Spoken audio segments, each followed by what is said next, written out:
आप देख रहे हैं news@24। हमारे साथ है मोहित भाई, जिसको किसी परिचय की ज़रूरत नहीं है और आज मैं इनसे बात करना चाहती हूँ। तो भाई ये बताओ कि जो सरकार है, अभी इतने लोग परेशान हैं, इस पर क्या बोलना चाहेंगे? देखिए, एक चीज़ मैं आपको बताऊं कि जनता परेशान है, लेकिन जनता का ध्यान हिंदू मुसलमान की ओर सरकार ने खींच रखा है।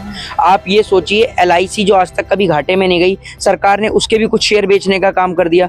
तो जिस तरीके से आज देश की फाइनेंशियल और इकोनॉमिकल कंडीशन डैमेज है, लेकिन देश की सरकार उससे लोगों का ध्यान भटकाकर हिंदू मुसलमान की ओर कर रही है। और बड़ी बात यह है कि सदन से भी गृह मंत्री और प्रधानमंत्री दोनों गायब हैं। सदन के अंदर गृह मंत्री आ नहीं रहे, प्रधानमंत्री आ नहीं रहे। विपक्ष ने जब से गृह मंत्री का इस्तीफा मांगा, गृह मंत्री फरार है, गृह मंत्री सदन के अंदर ही नहीं आ रहे। और आज देश की जनता हिंदू मुसलमान से ज्यादा जो है वो शिक्षा पर बात करना चाहती है, महंगाई पर बात करना चाहती है, लेकिन प्रधानमंत्री उन सब चीजों पर बात ही नहीं कर रहे। अभी आने वाले कुछ वक्त में यूपी के अंदर चुनाव है। उसी यूपी में पहली बार हमने पंखे से आदमी को सूखते हुए देखा है, कपड़े को सूखते हुए देखा है, पसीने को सूखते हुए देखा है, लेकिन पहली बार हम देख रहे हैं कि रोड को सुखाया जा रहा है।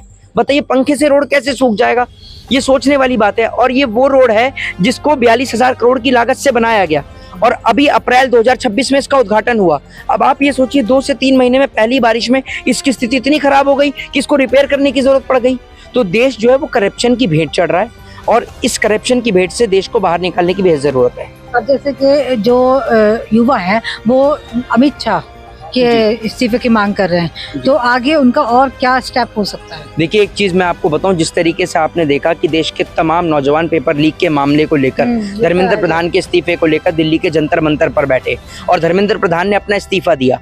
तो जब देश के गृह मंत्री से देश नहीं संभल रहा, आए दिन देश के अंदर आतंकवादी घटनाएं हो रही हैं और देश के गृह मंत्री अपनी कुर्सी से इस्तीफा नहीं दे रहे हैं। बड़ी बात यह है कि गृह मंत्री के अंडर पुलिस आती है और उन्हीं के इशारों पर, कहने पर आप ये देखिए कि बच्चों के ऊपर लाठी और डंडे मारे गए।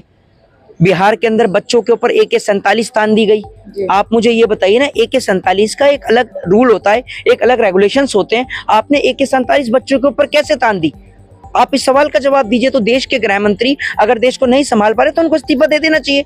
और देश के गृह मंत्री सदन में नहीं आ रहे, विपक्ष का जवाब नहीं दे रहे, सदन से गायब है। तो गृह मंत्री अगर नहीं आ रहे सदन में और आने की इच्छा नहीं रखते तो उनको इस्तीफा दे देना चाहिए।